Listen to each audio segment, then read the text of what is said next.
Bonjour à tous, j'espère que tout le monde va bien. On se retrouve fin de semaine à Rotterdam. Carlos Alcaraz soulève enfin un trophée sur dur indoor. On va évidemment parler de ce qui se passe aussi à Dallas et sur le circuit Challenger. Bref, il y a beaucoup de choses à dire sur cette semaine. Alors bouge pas, on commence tout de suite.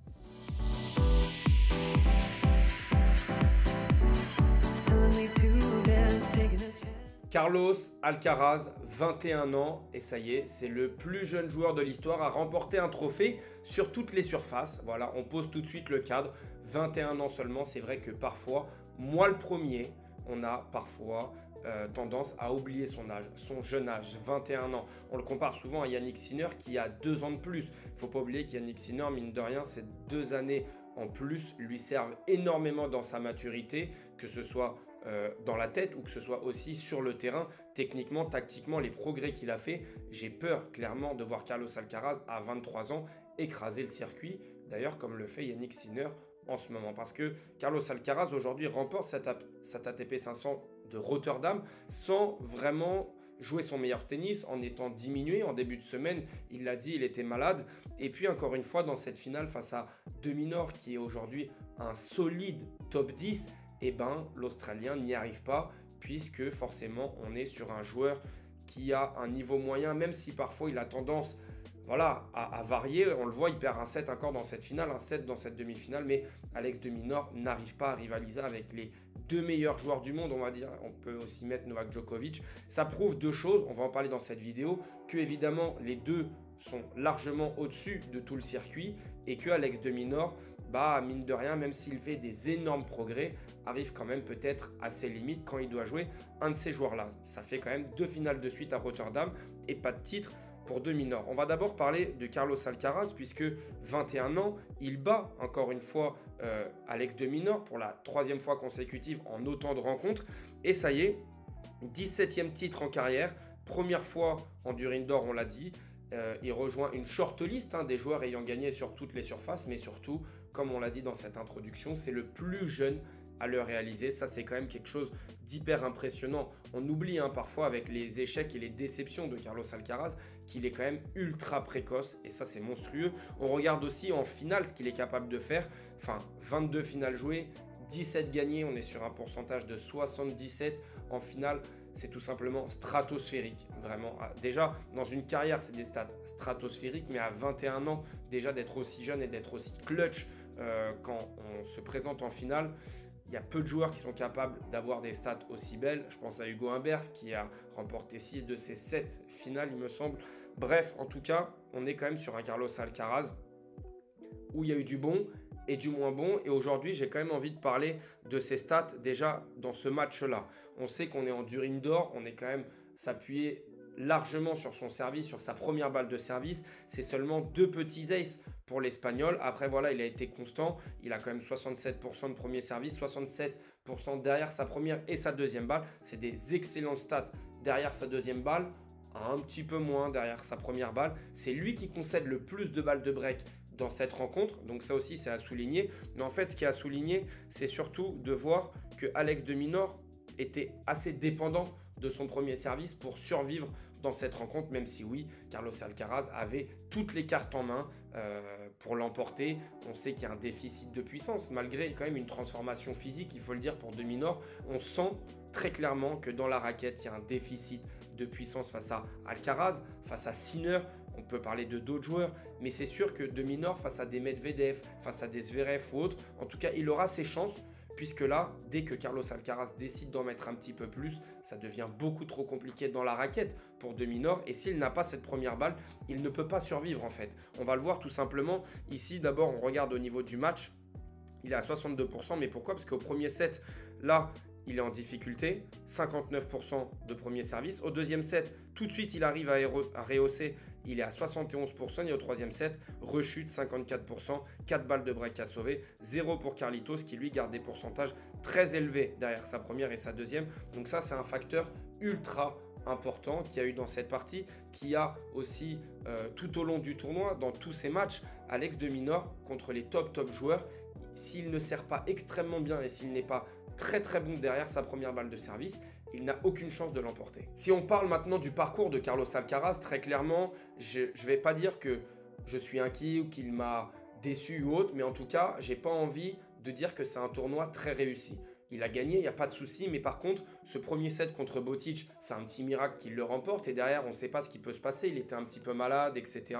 Donc, merci à son adversaire. Deuxième et troisième tour, il y a une trop grosse différence de niveau pour juger. Ce premier set contre Hubert Hurkacz, qui lui, Hubert Hurkacz a été ultra agressif. J'ai beaucoup aimé son match. Lui qui d'habitude est ultra passif. Là, il est rentré dedans. Mais en tout cas, il n'a pas été clutch. Il mène 4-1, 0-40. Il s'offre 3 balles de double break dans cette première manche. Et on le voit derrière, ça fait 6-4. Derrière, Carlos Alcaraz, un petit peu comme aujourd'hui, perd la deuxième manche et arrive tout de suite à se remettre dans la partie et à remporter ce troisième set pour finalement s'adjuger le match et donc le tournoi. Mais je trouve encore une fois, parce qu'on est obligé de comparer à Yannick Sinner, même si oui, il y a quand même 2 ans d'écart, c'est énorme, mais Carlos Alcaraz, aujourd'hui, se fait un petit peu peur contre De Minaur, se fait un petit peu peur contre Hubert Hurkacz, se fait un petit peu peur contre Botic. C'est des signes, ça, moi, qui m'inquiète un tout petit peu. Voilà, je ne suis pas inquiet plus que ça, mais j'ai juste envie de le souligner. Voilà, j'ai quand même envie de dire que tout n'est pas rose. Carlos Alcaraz remporte son titre sur Durin d'Or, il remporte son ATP 500, il lance enfin sa saison, mais il y a trop de trous d'air, il y a trop de phases où il est capable d'enchaîner faute directe sur faute directe, il est capable de se faire marcher dessus, d'être trop en situation de défense. Alors oui, il a tellement de coups dans son arsenal, il est capable de faire tellement de choses que parfois c'est un petit peu compliqué de choisir et de savoir quelle stratégie adopter. Mais en tout cas, tout n'était pas parfait, mais il faut quand même souligner que ça reste un bon tournoi pour l'Espagnol. Et ça, c'est important de le dire. Si on regarde Tennis Draw Challenge, victoire de Nono 75-014, que je connais très bien. Bravo, le sang, ça fait plaisir. Tu as été monstrueux. Vous avez été plusieurs à remporter, mais il n'y a qu'un seul vainqueur au tournoi puisque c'est un système de points. Donc, même si vous avez le même pourcentage, etc., le site calcule et aujourd'hui, on n'a qu'un seul vainqueur. Moi, j'ai fini 27e avec le bon vainqueur. Donc, je peux quand même vanter d'avoir le bon vainqueur avec Sinner à l'Open d'Australie, avec Félix la semaine passée, Alcaraz. Donc, ça fait 3 vainqueurs sur 3. Mais je n'aurai pas le bon vainqueur à Dallas puisque la finale opposera Shapovalov et Casper Ruud dans un peu plus d'1 heure au moment où je fais cette vidéo. On va parler d'ailleurs après de Shapovalov, mais d'abord, on va faire un point sur le classement ATP. Carlos Alcaraz qui reste confortablement assis à la 3e place du classement ATP, qui se rapproche d'Alexander Zverev et lui De Minaur qui obtient son meilleur ranking en carrière, 6e mondial. Ça, mine de rien, sans faire offense à De Minaur qui progresse énormément, ça me fait quand même un petit truc parce que quand je vois De Minaur qui a des failles, c'est pas des failles, des lacunes, on peut appeler ça comme on veut, qui a des manquements énormes, surtout niveau puissance, on va dire qu'il n'y a pas que ça. Mais mine de rien, je me dis quand même qu'on a un top 10.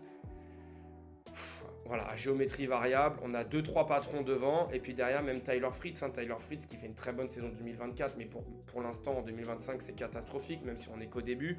On a des joueurs comme Andrei Rublev, Tsitsipas, Holger Rune qui n'arrivent pas à garder une place dans ce top 10. Alors, bon, Andrei Rublev est encore là, mais voilà, ce que je veux dire, c'est qu'Alex De Minaur, il y a quelques années, jamais on aurait pensé qu'il puisse s'installer confortablement dans le top 10, encore moins dans le top 6. Et là, il n'est même pas si loin d'être top 4. Au final, il est à 1000 points, ça paraît beaucoup, mais vu la saison de Tyler Fritz, ça peut très vite s'inverser. Donc voilà, pour moi, ça prouve qu'aujourd'hui, on a 2 très bons joueurs.